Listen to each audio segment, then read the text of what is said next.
Oke, assalamualaikum warahmatullahi wabarakatuh. Waalaikumsalam warahmatullahi wabarakatuh. Oke, berjumpa lagi kita dengan pelajaran sosiologi, tapi secara daring ya. Oke,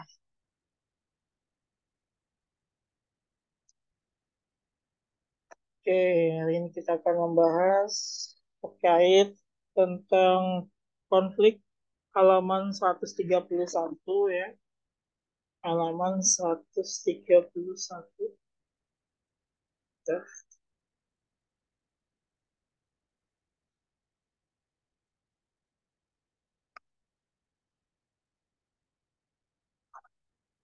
Halaman 131 berkaitan dengan konflik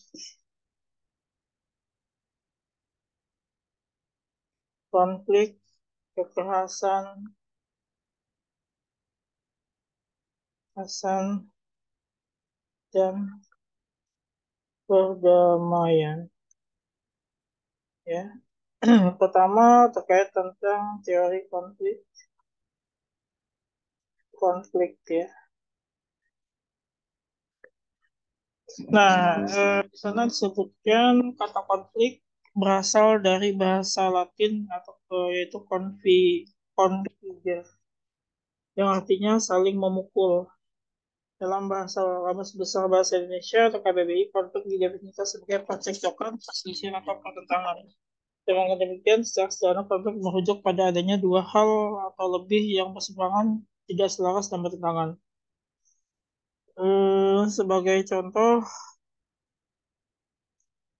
A dan B berkonflik karena mereka berdua memiliki pandangan yang berbeda tentang cara memperoleh nilai yang baik. Si A berpandangan bahwa untuk mendapatkan nilai yang baik menyontek adalah hal yang wajar. Sebaliknya, si B berpandangan bahwa untuk mendapatkan nilai yang baik menyontek adalah hal yang tidak wajar.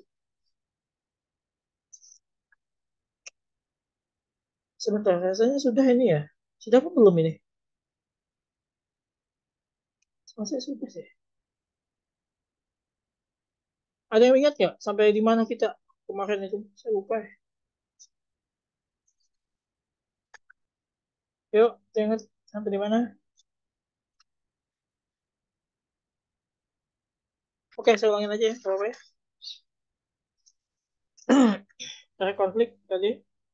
Ya, jadi menurut si kata konflik tadi berarti dia percekcokan ya. Jadi konflik itu berarti dia perselisihan juga sama perselisihan. Apa yang saya ambil saja tapi namanya perselisihan ya. Perselisihan atau pertentangan. Pertentangan. Pertentangan. Nah, berarti kalau konflik yang ini bisa juga dia berbeda pandangan. Berbeda pandangan.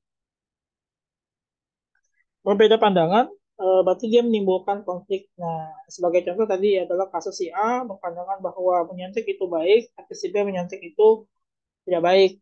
Nah, jadi ada dua pandangan yang berbeda. Nah, secara sosiologis, konflik diartikan sebagai suatu proses sosial antara dua orang atau lebih yang berusaha menyingkirkan pihak lain dengan cara menghancurkan dan membuat tidak berdaya. Jadi ya konflik diartikan sebagai menyingkirkan pihak lain atau kelompok misalnya yang berusaha dengan cara menghancurkan. Ya. Konflik termasuk bentuk interaksi sosial yang bersifat disosiatif. Jadi konflik itu bersifat disosiatif, disosiatif, ya.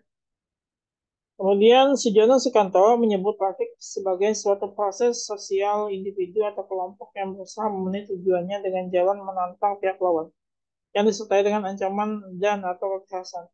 Lewis A. Koser berpendapat bahwa konflik adalah suatu perjuangan mengenai nilai atau tuntutan atas status kekuasaan dan sumber daya yang bersifat langka dengan maksud menetralkan, mencederai, dan melenyapkan lawan.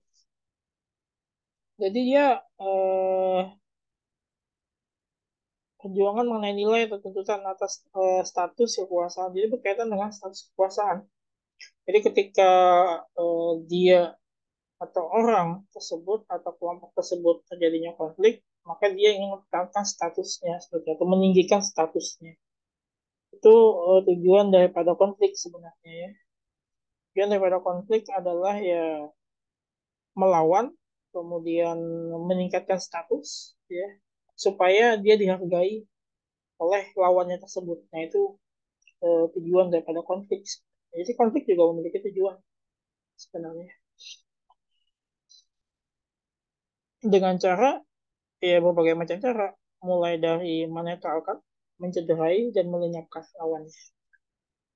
Nah, jadi konflik juga bisa menimbulkan dampak positif, dampak negatif pada akhirnya. Konflik, ya pada akhirnya konflik, kebanyakan konflik saya tidak tahu ya konflik dampak positif itu apa, apa ada, tapi kebanyakan konflik adalah konflik berdampak negatif. Jadi contohnya melenyapkan, berarti bisa jadi membunuh, itu termasuk konflik, hasil daripada konflik atau dampak daripada konflik. Jadi konflik ya pada dasarnya adalah suatu apa namanya eh, negatif ya, suatu perbuatan yang menimbulkan dampak negatif. Jadi kemudian halaman berikutnya, John Lewis Gillen dan John Phillips Gillen melihat konflik sebagai bagian dari proses sosial manusia yang saling berlawanan. Oppositional proses, artinya konflik adalah bagian dari sebuah proses interaksi sosial yang terjadi karena adanya perbedaan-perbedaan fisik, emosi, kebudayaan, dan perilaku. Jadi berbagai macam apa namanya, berbagai macam proses interaksi di sana yang ada ya. Mulai daripada manusia itu saling berlawanan, ya, kemudian terjadinya perbedaan-perbedaan fisik, emosi, kebudayaan, dan perilaku. Jadi faktor-faktor pemicu konflik ya, salah satunya itu. Kemudian konflik lahir dari kenyataan akan adanya perbedaan, misalnya perbedaan di ciri badannya, emosi, kebudayaan, kebutuhan, kepentingan, atau pola-pola perilaku antar individu atau kelompok masyarakat. Dia juga menimbulkan perbedaan, misalnya perbedaan dari ciri badannya, emosi, budayaan, kebutuhan, ya kan. Ya, kalau ciri badannya berarti mungkin fisiknya berbeda, ya karena mungkin dia memiliki badan yang kuat, yang apa, satunya lemah. Hanya kan menimbulkan konflik juga bisa.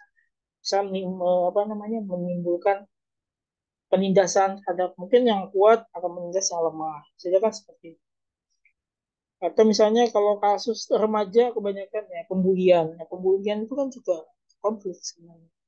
Ada yang pembulian dari sisi fisik, sosial juga ya. Sosial mungkin status status kekayaan, status ekonomi. Nah, itu pun juga eh, apa namanya suatu faktor yang menyebabkan terjadinya konflik. Kemudian menurut Rap Dahrendorf, masyarakat terdiri atas organisasi-organisasi, sorry, masyarakat. Menurut Dahrendorf, masyarakat terdiri atas organisasi-organisasi yang dipihak didasarkan pada kekuasaan atau wewenang. Ya, jadi menurut Dahrendorf seperti itu. Kemudian kekuasaan adalah dominasi atas satu pihak atas pihak lain yang berdasarkan paksaan, sedangkan wewenang adalah dominasi yang diterima dan diakui oleh pihak yang didominasi. Kalau menurut Dahrendorf, ini kekuasaan didominasi atas satu pihak atas pihak lain, berarti yang namanya kekuasaan berarti dia suatu posisi yang tinggi, suatu posisi yang tinggi. Nah, berarti dia punya bawahan.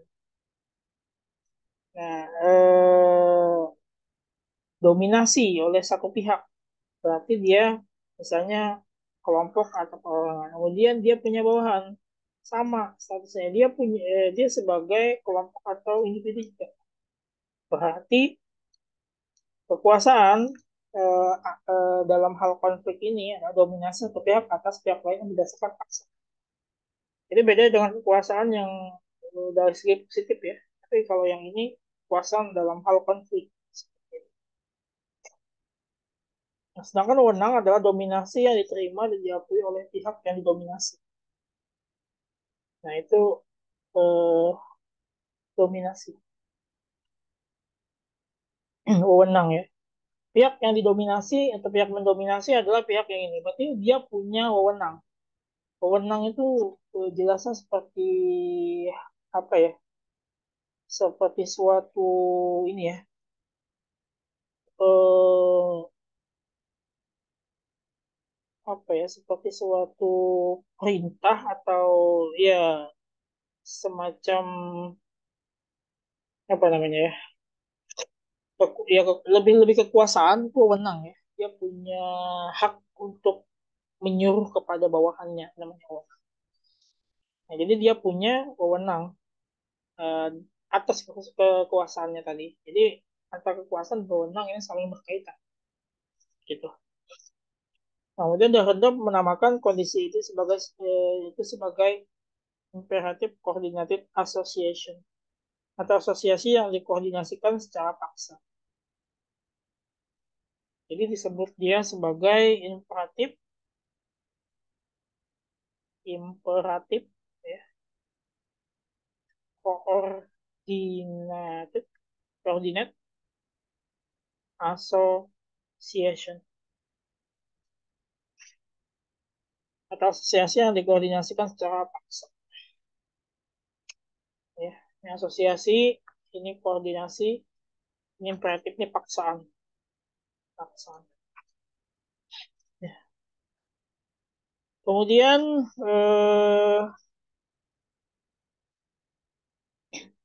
kepentingan yang berbeda antara kedua belah pihak berbeda dalam asosiasi tersebut akan menimbulkan polarisasi dan konflik antara dua kelompok ya. Jadi ketika dua kepentingan yang berbeda antara dua buah kelompok atau kedua buah orang atau dua buah individu atau dua belah pihak, maksudnya seperti itu, dia akan menimbulkan polarisasi dan konflik antara dua. Jadi ya secara singkatnya adalah ketika ada dua orang si A dan si B, misalnya individu saja saya ambil, ini mempunyai dua pandangan yang berbeda, saling tolak belakang. Dia pasti akan menimbulkan namanya konflik. Ya kecuali dia sama, sejalan, maka dia tidak berkonflik. Tapi ketika dia berbeda pandangan, sama pihak satu sama pihak yang lainnya, pasti dia menimbulkan konflik. Itu yang disebut sebagai eh, apa namanya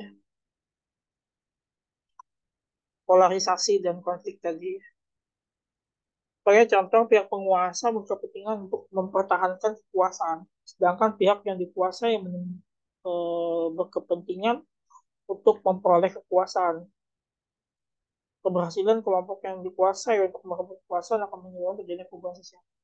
Jadi contohnya adalah ya kalau di sini penguasa berkepentingan untuk mempertahankan kekuasaan. Ya, saya ingin berkaca aja ke mana ya? Kalau PPKN kemarin kan saya berbicara di semester sebelumnya di hak asasi manusia itu ada di kerajaan Prancis pada masa itu. Kerajaan Prancis itu kan eh, Raja Louis keberapa ya? 15, 16 gitu. Itu kan apa namanya? Kekuasaannya atau kedaulatannya itu secara sewenang-wenang. Pemerintahannya itu secara sewenang-wenang terhadap rakyat. Sehingga misalnya gitu. Misalnya orang yang tidak mau bayar upeti, pajak kepada pemerintahan, pada raja, kepada kerajaan, maka dia akan mendapat hukuman. Misalnya tanahnya diambil, atau misalnya rumahnya dibakar. Misalnya.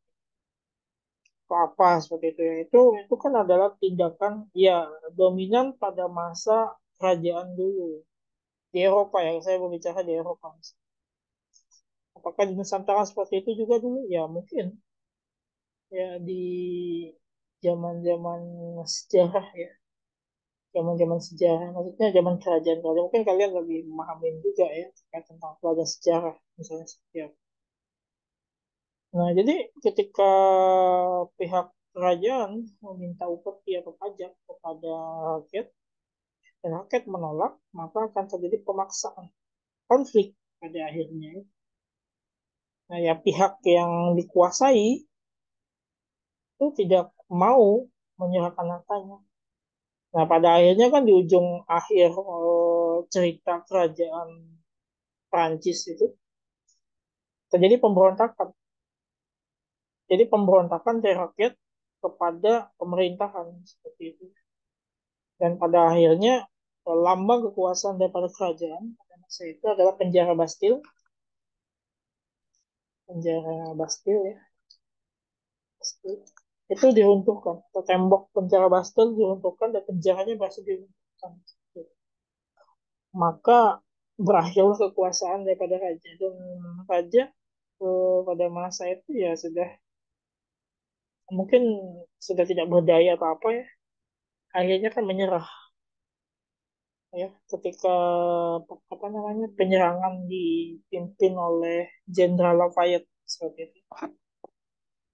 Nah jadi cerita-cerita seperti itu ya menunjukkan bahwa ketika rakyat itu teraniaya mencapai puncak ya puncak ininya ya ketika dianiaya kan banyak tumpuk maka puncaknya ya bisa jadi pemberontak dari rakyat terhadap pemerintahan. Nah itu terjadi di Prancis di masa lampau ya. Itu salah satu contoh. eh Keberhasilan kelompok yang dikuasai untuk merebut kekuasaan akan menunjukkan terjadinya perubahan sosial. Pada akhirnya ya terjadinya perubahan. Makanya sampai saat ini tidak ada nama kerajaan di Prancis itu. Prancis menjadi negara republik, ya bukan negara kerajaan. Beda dengan Inggris, misalnya Inggris kan negara kerajaan, kingdom. Sedangkan misalnya kayak Belanda masih kingdom, Inggris kingdom, punya Australia itu persemakmuran Inggris ya. Sehingga kepala negaranya tetap kepala negara tetap Ratu Inggris seperti itu. Nah, berbeda dengan Prancis. Prancis yang dulunya kerajaan sekarang menjadi republik. Sehingga dipenuhi oleh presiden. Jadi tidak lagi ada kerajaan di sana. Hilang kerajaan.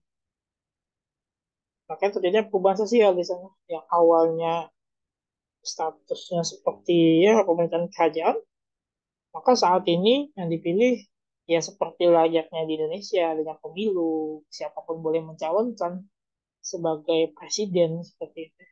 Nah, jadi seperti itu. Kemudian perbedaan-perbedaan dalam masyarakat akan memuncak menjadi konflik ketika sistem sosial masyarakat tidak dapat mengakomodasi perbedaan-perbedaan tersebut. Hal itu mendorong masing-masing individu atau kelompok untuk saling menghancurkan. Dalam hal ini, sejenis Kanta mengatakan bahwa perasaan memegang peranan penting dalam mempertajam perbedaan-perbedaan tersebut. Perasaan-perasaan seperti amarah dan rasa benci mendorong masing-masing pihak untuk menekan atau menghancurkan individu atau kelompok lawan.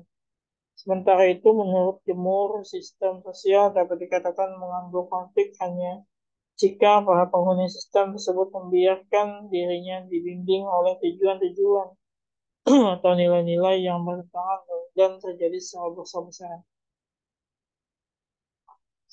Ya, perasaan memegang peranan penting dalam mempertajam perbedaan-perbedaan tersebut. Jadi ya berkaitan dengan teori perbedaan ini tadi, teori konflik ini tadi, berarti ketika adanya perbedaan di dalam masyarakat, misalnya di dalam individu, maka dia akan mempertajam terjadinya konflik. Perasaan yang muncul dari perbedaan tersebut akan menyebabkan terjadinya konflik. Misalnya macam-macam perasaan, perasaan curiga, perasaan cemburu, dan perasaan lain hal.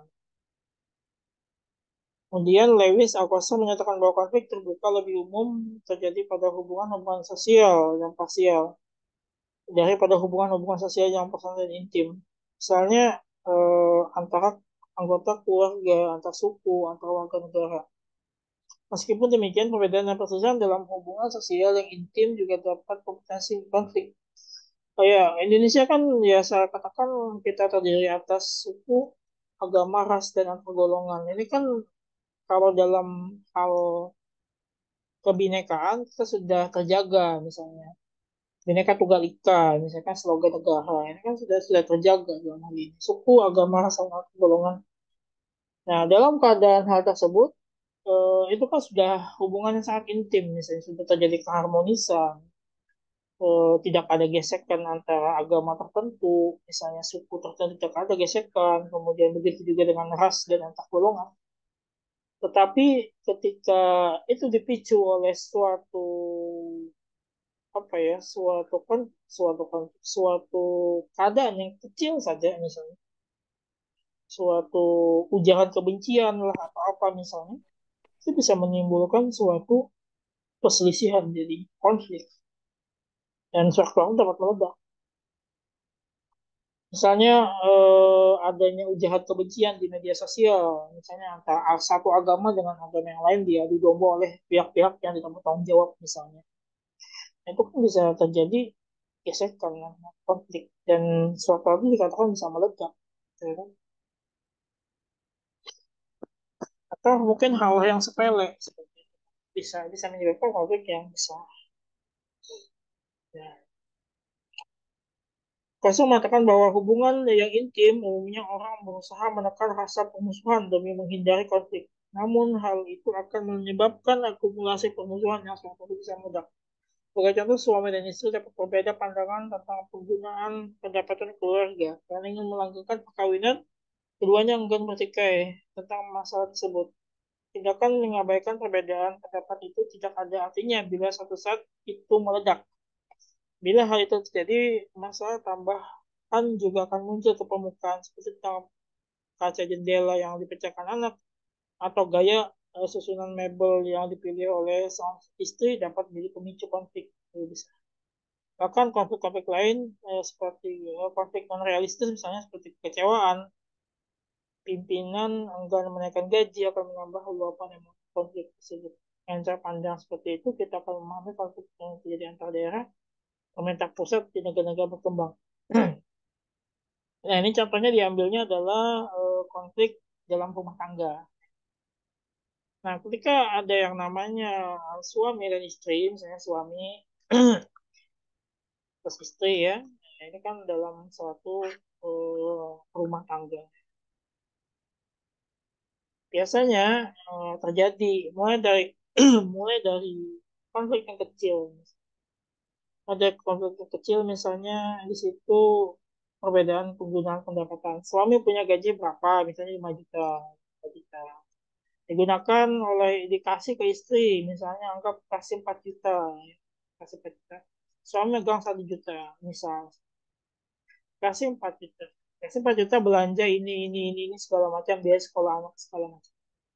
Nah, ternyata habis. Nah, kemudian si istri pengen minta lagi ke suami karena kurang gitu. Kemudian si suami nggak mau ngasih misalnya. Karena alasan apakah tuh. Kemudian si istri curiga, "Ah, ini uang 1 juta mau dikemanain kayak gitu kan. Tak apa. Kecurigaan. Nah, dimulai dari kecurigaan misalnya. Nah, maka itu sudah mulai menimbulkan konflik. Nah, ketika dia mulai kecurigaan, pasti terjadi percekcokan di sana ya. Terjadi pertikaian. Ya, apa namanya? Permasalahan. Nah, kalau ingin melanggengkan perkawinannya, tujuannya ingin bertikai masa tersebut. Jadi ya istrinya bilang ya udahlah biarin aja gitu. Ya, jadi bertikai. Tapi lama kelamaan nanti ini hal tersebut ketika dibiarkan terus menerus, ini akan jadi suatu ya tadi suatu seperti suatu waktu akan meledak. Nanti akan diungkit-ungkit ya. Ketika misalnya eh apa suaminya misalnya memperoleh mungkin banyak duit atau apa, istilahnya cuma dikasih 4 juta aja nanti akan diungkit. Nah, kenapa cuma dikasih segini, segini, segini? Nah, itu nanti akan bisa jadi konflik meledak. Nah, kemudian ditambah lagi dengan masalah, misalnya masalah ya,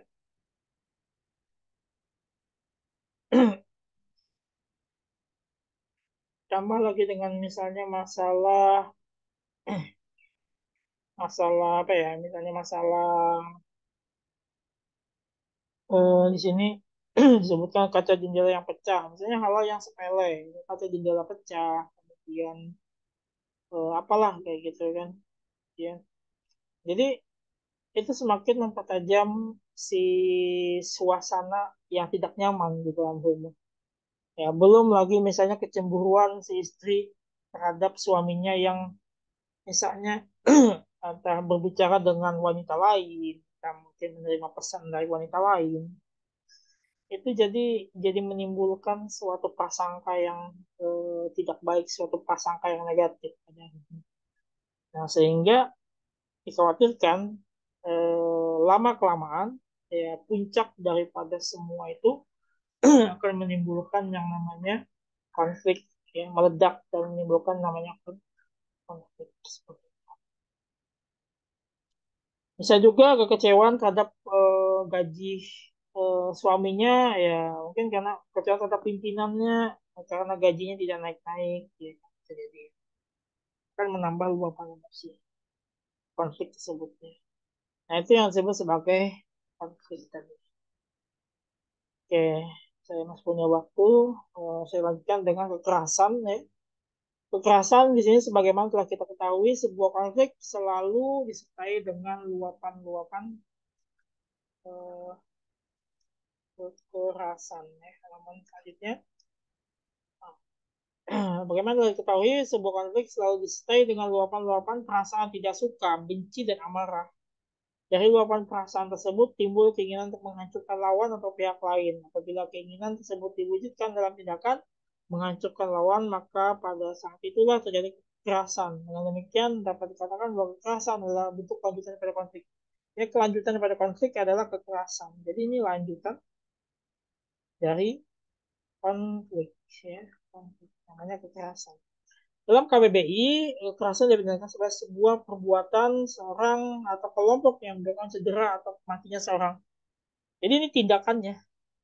Jadi kekerasan kalau tadi konflik ada sifatnya, ini adalah tindakannya. Tindakan tindakan daripada si konflik tadi. Bentuk luapan tindakan daripada konflik adalah kekerasan. Nah, kemudian macam-macam bentuk ininya ya. Dampaknya bisa jadi dia menyebabkan cedera, luka-luka, sampai meninggal dunia. Bisa jadi dia dianiaya dulu, ya dianiaya dulu sampai pada akhirnya dia menimbulkan kematian. Ya, bisa jadi matinya perlahan-lahan, ya kan? Mati juga pada akhirnya, tapi perlahan-lahan. Gitu. Bisa juga hanya mengalami apa namanya luka fisik, misalnya ya, bukan luka fisik, ataupun bisa menimbulkan kematian atau langsung mati misalnya gitu. Itu apa namanya tindakannya ya. Jadi namanya kekerasan itu bukan hanya satu jenis saja. Kalau kita mungkin merasa yang namanya ada yang namanya kekerasan dalam rumah tangga, istilah kekerasan dalam rumah tangga misalnya, itu mungkin ya satu bagian, tidak satu bagian daripada kekerasan gitu.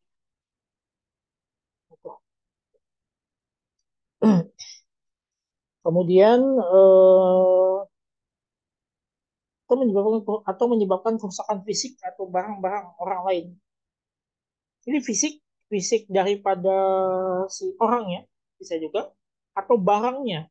Misalnya kekerasan ketika memergoki suaminya selingkuh dengan laki-laki lain ya, dipecahkan mobilnya, dibakar mobilnya, tapi orangnya selamat kan, orangnya selamat. Nah itu yang rusak bukan fisiknya orangnya, tapi barangnya. Ya, seperti itu. Ada seperti itu ada ya. Jadi yang bertindak seperti itu ada ya. Jadi, menimbulkan kerusakan pada barang-barang. Nah, dalam kehidupan sehari-hari, kekerasan jadi dengan tindakan melukai orang lain dengan sengaja, membunuh atau memperkosa. Kekerasan seperti itu disebut sebagai kekerasan langsung atau direct violence. Nah, jadi kekerasan langsung, direct violence atau langsung.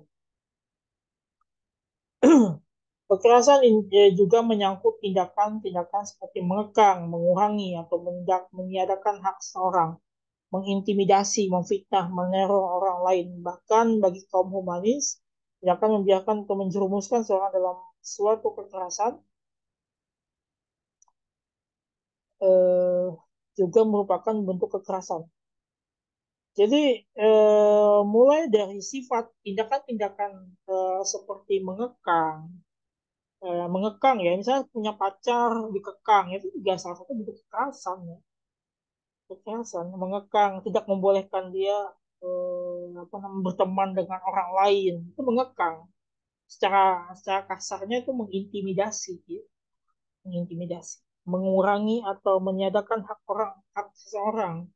Dia tidak boleh ini, dia tidak boleh itu kan mengekang haknya, meniadakan atau mengekang hak. Ya. Mengintimidasi, mengintimidasi, mengancam. Nah, kalau tidak seperti ini akan seperti ini ya, diancam. Itu juga sama. Memfitnah, meneror, itu tindakan-tindakan awal daripada kekerasan. Ya, belum masuk kekerasannya itu awal. Biasanya kan awal. Nah, baru biasanya ketika sudah itu terjadi, misalnya tetap dilakukan oleh seorang itu, maka akan ada perlawanan kan dari pihak yang berkonflik tadi. Maka pada ujungnya akan menimbulkan ya tadi bisa apa namanya pembunuhan ya, bisa menyebabkan eh, melukai dengan sengaja dengan seperti itu. Oh, bagi kaum humanis, tindakan membiarkan atau menjerumuskan seorang dalam satu kekerasan juga termasuk bentuk kekerasan. Membiarkan ya, biarkan. Misalnya dia sengaja untuk membiarkan orang tersebut masuk ke dalam satu tindakan mengintimidasi, mungkin mengekang, memfitnah segala macam itu masuk dalam tindak kekerasan.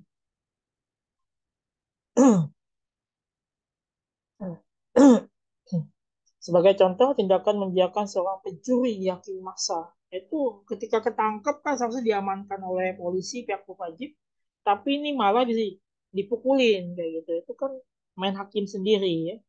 Ya, itu kan tindakan kekerasan. Bagi kaum humanis adalah sebuah kekerasan menurut seperti itu.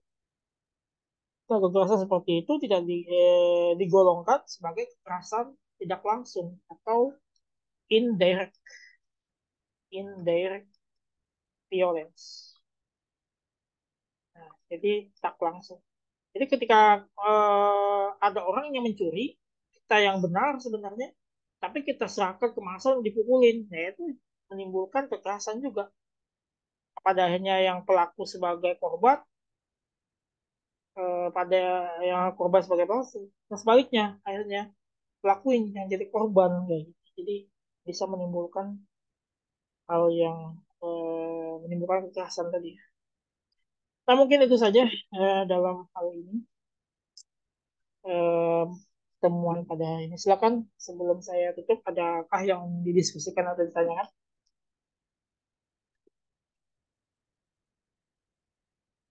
Ada atau tidak ada? Oke, kalau tidak ada, sudah saya tutup dulu ya.